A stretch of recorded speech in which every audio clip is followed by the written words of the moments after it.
এক বছরে বীরভূমের পাথর থেকে রেভিনিউ দিয়েছেন 60 কোটি টাকা। আর আমরা 9 মে শপথ নেওয়ার পরে এক মাসে রেভিনিউ দিয়েছি 83 কোটি টাকা। করুন 83 গুণিতক এটা 100 কোটি হবে। 83 গুণিতক 1200 কোটি। পশ্চিমবঙ্গ সরকারের অ্যাকাউন্টে 100 কোটি, বাকি 1100 কোটি ক্যামাক স্ট্রিট হয়ে দুবাই।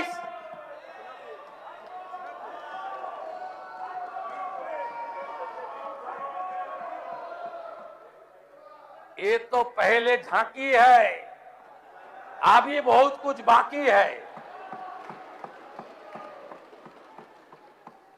অন রেকর্ড যা যা ভুল করে গেছেন, প্রাক্তন পিএইচই মন্ত্রী আছেন,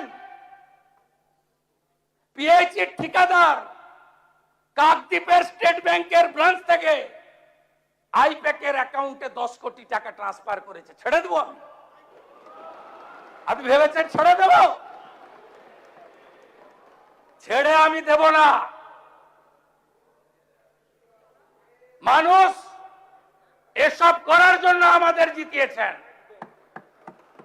আমি আশ্বস্ত করতে চাই বাংলার গণদেবতা জনতা জনার্দনকে, প্রত্যেকটা হিসাব হবে, বিচার হবে, আপনারা শান্তি পাবেন। আমি আপনাদের মুখে নিকোপ্লাস লাগাবো না। আমাদের দিকে আঙ্গুল তোলার আগে